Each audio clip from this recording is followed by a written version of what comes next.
Bonjour toi, sens-toi libre et à l'aise pour écouter ce podcast qui t'accompagne dans toutes tes quêtes pour une vie plus alignée et plus heureuse. Je m'appelle Laura et j'ai envie de partager avec toi mes réflexions et mes connaissances autour du développement personnel et de la spiritualité à travers mon propre cheminement, mes apprentissages et mon expérience personnelle. Le but est d'apprendre et de grandir ensemble, de se découvrir, de se comprendre et de se libérer, de se guérir, afin de cultiver son pouvoir intérieur. Je te propose alors de partir à la rencontre de qui tu es et de tout ce qui compose notre monde. Grâce à une approche bienveillante et en t'occupant de ton bien-être physique, émotionnel et mental, tu apprendras à accueillir la magie de la vie.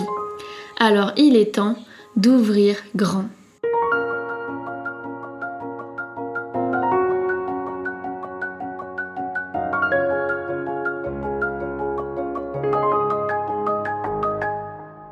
Bonjour à toutes et à tous, j'espère que vous allez bien, j'espère que ces épisodes sur l'énergétique vous plaisent. On est aujourd'hui pour le 3e épisode déjà, ça passe vite au final.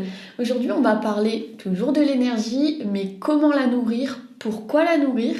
J'espère que vous retrouvez de la valeur vraiment dans cette série-là, dans cette mini-série-là.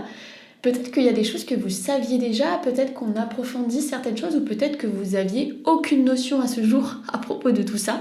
Si c'est le cas, dites-le moi, je serais curieuse de savoir où est-ce que vous vous situez par rapport à ça. Est-ce que ça vous plaît? Est-ce que vous découvrez des choses? En tout cas, moi, je mets vraiment tout mon max pour vous partager un maximum de choses. Et donc aujourd'hui, on va parler de nourrir son énergie. Donc on a vu déjà comment ça se traduisait à travers notre corps, cette énergie-là, les centres énergétiques qui, eux, régissent cette énergie. Comment protéger son énergie et pourquoi. Donc si ces sujets-là vous intéressent, vous pouvez regarder les anciens épisodes où on a traité ces thématiques-là. Aujourd'hui, on va parler de nourrir cette énergie. Parce que dans l'ancien podcast juste avant pour la protéger, on a parlé des vampires énergétiques, des personnes qui avaient besoin de l'énergie des autres parce qu'ils n'arrivaient pas, eux, à produire cette énergie à l'intérieur d'eux. Ça passe par la nourrir, en fait. Le vrai terme, c'est la nourrir. En fait, pourquoi nourrir son énergie? Ça permet vraiment d'être plus aligné à soi, plus centré et surtout mieux dans ses baskets. Parce que plus on nourrit notre énergie, plus elle augmente en fréquence et je vais pas dire en quantité, mais comme la fréquence augmente, on a l'impression d'avoir plus d'énergie dans nos batteries. Et donc finalement, on se sent mieux avec soi, on est beaucoup plus rayonnant, beaucoup plus joyeux. Ça joue beaucoup là-dessus. Donc c'est bien aussi d'en prendre conscience pour pouvoir être mieux dans sa vie tout simplement. En fait, on est nourri. Donc en fait, on peut à ce moment-là ne plus avoir besoin des autres. Et donc on ne devient pas un vampire énergétique qui lui se nourrit de l'énergie des autres. Donc en fait, être nourri, c'est ça. C'est vraiment prendre soin de son énergie pour ne plus dépendre de celle des autres. Et ça, c'est hyper intéressant parce que finalement, c'est un moyen de se ressourcer, de se recharger les batteries, on va dire, et de faire quelque chose qui nous anime, qui nous fait vibrer. En fait, quand on est nourri, c'est parce qu'on est en plein dans ce qu'on aime, dans ce qui sort de nos tripes. Et donc ça va nous nourrir, ça va nous créer de l'énergie, ça va faire une émulsion d'énergie. Peut-être que vous avez déjà été dans des situations où vous êtes avec des personnes, où vous faites une activité que vous adorez vraiment, vous passez un super moment et en fait vous êtes surexcité.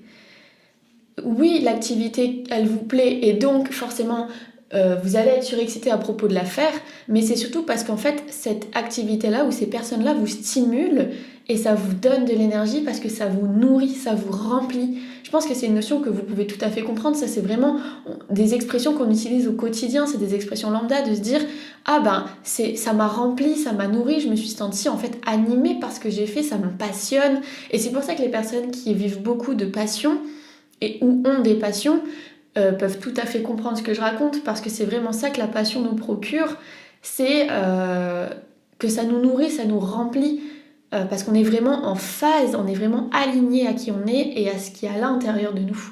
Donc c'est pour ça aussi que c'est intéressant de savoir ce qu'on aime pour pouvoir ensuite le faire, pour pouvoir ensuite de nous nourrir de ça. Finalement, si on le fait pas, si on se nourrit pas, en fait au contraire, si on se nourrit pas, si on nourrit pas notre énergie, on va dépendre de celle des autres, c'est ce que je disais tout à l'heure, et donc on peut devenir un vampire énergétique, puisque nous-mêmes on n'arrive pas à nous nourrir, on va se nourrir de l'énergie des autres. On va être souvent fatigué, on va pas être stimulé en fait par ce qu'on fait, et finalement en fait on vibre pas, on fait des choses par automatisme, par obligation, il n'y a rien de passionnant, il n'y a rien de transcendant, il n'y a rien qui sort de nos tripes, on est un peu comme une coquille vide en fait, et peu importe l'état émotionnel, on peut se sentir très bien, mais on est vide, et ça se produit beaucoup par des personnes qui ne sont pas connectées à leur passion, qui ne sont pas connectées à ce qu'elles aiment réellement. Et en fait, c'est triste parce que du coup, elles font des choses parce qu'elles pensent que c'est bien, ou parce que derrière, il y a un résultat ou il y a une conséquence positive, notamment par exemple un bon salaire ou de bonnes opportunités pour je ne sais quoi. Et au final, c'est des choses qui nous rendent pas si heureux que ça et qui nous nourrissent pas. Et en fait, beaucoup se rendent compte de ça après avoir passé beaucoup d'années à avoir fait ça. Et c'est vrai que c'est quelque chose... j'avais regardé une émission où c'était un documentaire sur les personnes en fin de vie, sur leur lit de mort. En fait, bon, c'est pas très joyeux, mais en fait, c'était hyper bien tourné. Il y avait rien de morbide, de triste ou de... Bon, si, c'était un petit peu triste parce que, bon, voilà. Mais on avait vraiment leur réflexion en fin de vie et ils disaient, leur conseil à 80% qui revenait, c'était... N'ayez pas de regrets, faites tout ce que vous voulez. La vie est trop courte en fait pour passer à côté et pour pas faire ce qu'on a vraiment envie de faire. Et beaucoup disaient qu'ils avaient des regrets de ne pas avoir fait certaines choses justement. Donc je pense que c'est pour ça aussi que c'est intéressant de... C'est même plus qu'intéressant, c'est viscéral, c'est une obligation qu'on devrait se mettre de se dire comment je peux me nourrir, qu'est-ce qui m'anime réellement. Et on a besoin de ça pour être rayonnant, pour être rempli, pour être... heureux d'être là, d'être soi et de vivre sa vie. Je pense que c'est une obligation. Pour moi, c'est vraiment une obligation. Et après, c'est à nous de venir composer avec ça et de venir... par exemple, vous avez une passion, de vous demander comment vous pouvez gagner votre vie avec ça. Ou vous avez un métier, comment je peux ramener des choses que j'aime vraiment dans ce métier-là. Parce que je parle de métier parce qu'en fait, c'est vraiment ce qu'on fait au quotidien, c'est nos activités quotidiennes, c'est ce qui remplit nos vies à plus de 50%. Donc c'est vrai que c'est quand même intéressant d'avoir un métier ou une activité qui nous plaît. Et si on n'arrive pas pour le moment ou qu'on n'a pas trop de solutions pour le moment, c'est bien de venir compléter avec des activités extérieures à notre métier, donc sur le reste de notre journée. Finalement, comment nourrir son énergie? Je pense que vous avez déjà deviné un petit peu, mais voilà, c'est de faire tout ce qui nous passionne et ça se traduit beaucoup par la créativité. Donc ça peut s'exprimer à travers l'art, donc toutes les facettes de l'art. Donc ça passe par la peinture, la danse, le mouvement. Le mouvement, ça peut être la danse, tout type de danse, mais ça peut être aussi le yoga, le stretching, le sport. Le sport, franchement, c'est quelque chose qui nous procure de l'énergie. Alors physiquement, on dépense de l'énergie, mais sur d'autres plans, on gagne en énergie. Et c'est pour ça que vous allez pouvoir voir beaucoup de sportifs qui vous disent « Après une séance de sport, je me sens trop bien. » En plus, chimiquement, on libère, si je dis pas de bêtises, c'est de l'endorphine, je crois. On libère ça dans notre corps, c'est l'hormone du bonheur.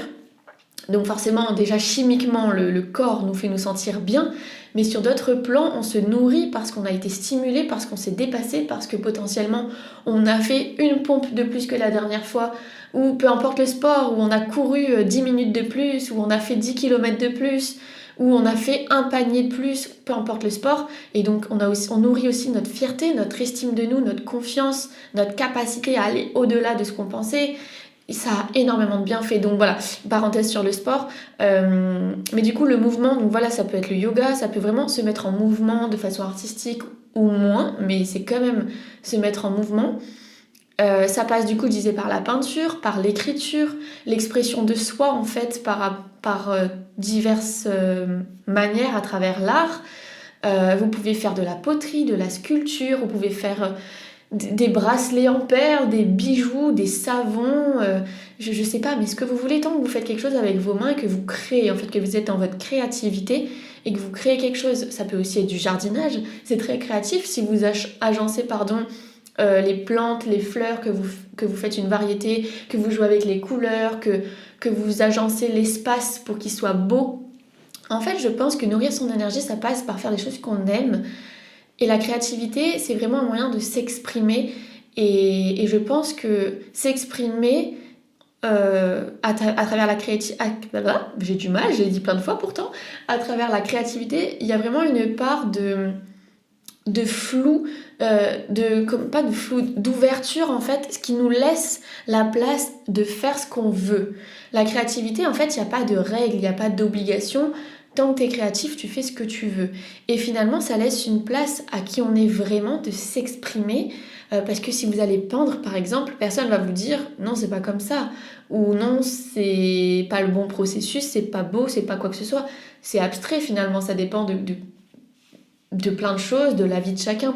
Donc en fait, la créativité, c'est vraiment un moyen de faire des choses de la manière dont on veut le faire. Je pense que je sais pas si vous voyez ce que je veux dire, j'espère, parce que du coup, d'être à travers nos passions et à travers la créativité, on peut vraiment reconnecter à ce qu'on aime et à ce qu'il y a au fond de nous, parce qu'on exprime ce qu'il y a vraiment au fond de nous, et donc c'est ça qui vient nous remplir, qui vient nous nourrir.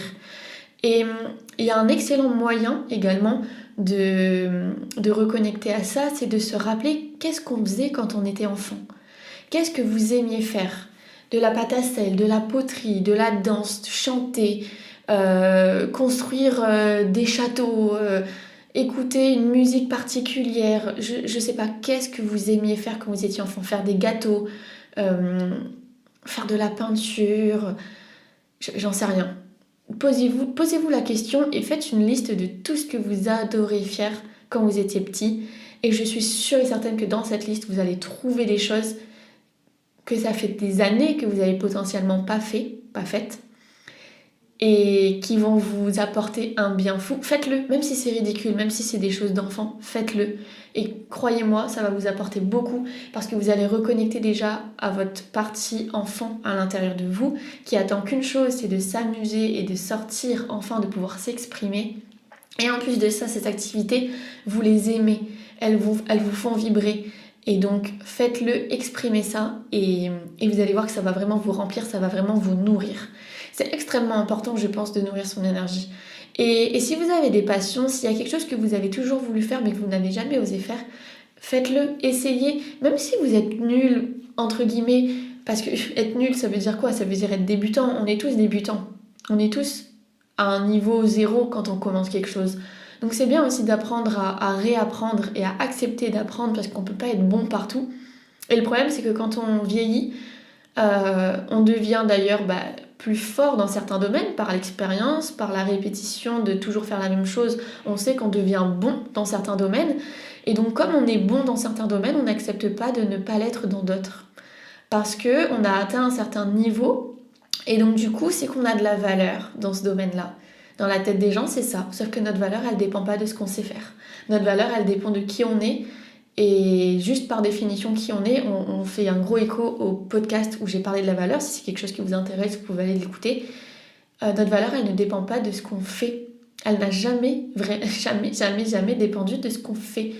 Donc vous avez le droit de commencer quelque chose et de retomber à un niveau zéro, débutant, pour apprendre. Et en fait, de faire ça, vous allez acquérir de nouvelles compétences. Et donc vous allez être encore plus doué, plus complet, parce que vous aurez davantage de compétences finalement.